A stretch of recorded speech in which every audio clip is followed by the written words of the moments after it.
ஏன்னா நமக்கு வந்த செய்தி வந்து அதிர்ச்சியா இருந்துச்சு. திமுகவை சேர்ந்த அமைச்சர் அன்பில் மகேஷ் பொய்யாமொழிய காளியம்மாள் பார்த்தாங்க அப்படிங்கிற செய்தி.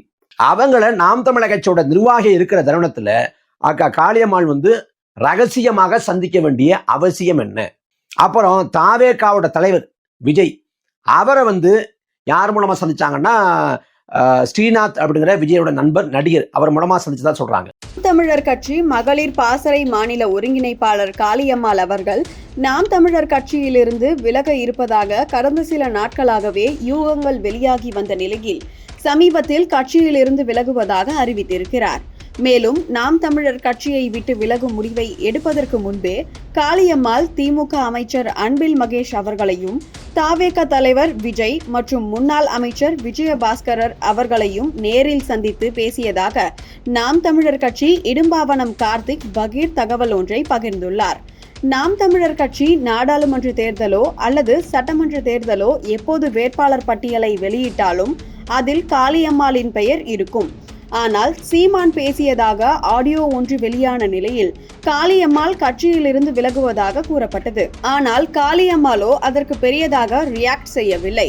இந்த நிலையில் சஸ்பென்ஸுக்கு முற்றுப்புள்ளி வைப்பது போல் சில தினங்களுக்கு முன் காளியம்மாள் கட்சியிலிருந்து விலகுவதாக அறிவித்தார். இந்த நிலையில் காளியம்மாள் விலகல் யாரையும் ஆச்சரியப்படுத்தவில்லை.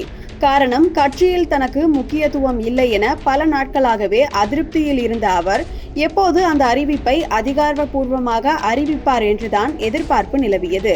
எதிர்பார்த்தது போலவே அவர் கட்சியில் இருந்தும் விலகிவிட்டார். இந்த நிலையில் எந்த கட்சியில் அவர் சேரப்போகிறார் என்ற எதிர்பார்ப்பும் தமிழக அரசியலில் நிலவி வருகிறது.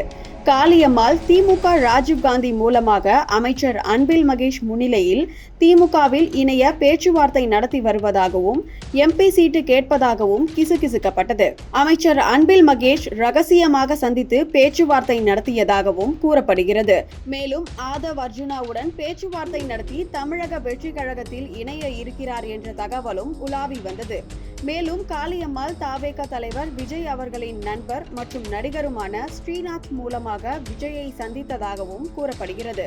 காளியம்மாள் அவர்கள் தாவேகாவில் இணையும் நிகழ்ச்சிக்காக பீகாரில் இருந்து பிரசாத் கிஷோர் சென்னை வந்திருக்கிறார் எனவும் நள்ளிரவில் விஜயின் வீட்டில் ஆலோசனை கூட்டமும் நடைபெற்றதாகவும் இதில் விஜய், பிரசாந்த் கிஷோர், ஜான் ஆரோக்கியசாமி, புசி ஆனந்த், ஆதவ் அர்ஜுனா ஆகியோர் கலந்து கொண்டதாகவும் கூறப்பட்டிருந்தது.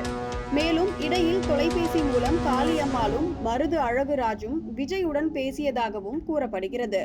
மேலும் முன்னாள் அமைச்சர் விஜயபாஸ்கர் மற்றும் அதிமுக பொதுச் செயலாளர் எடப்பாடி பழனிசாமியிடம் காளியம்மாள் பேரம் பேசியதாக நாம் தமிழர் கட்சி இடும்பாவனம் கார்த்தி தனது சமூக வலைதள பக்கத்தில் பதிவிட்டிருந்ததும் குறிப்பிடத்தக்கது.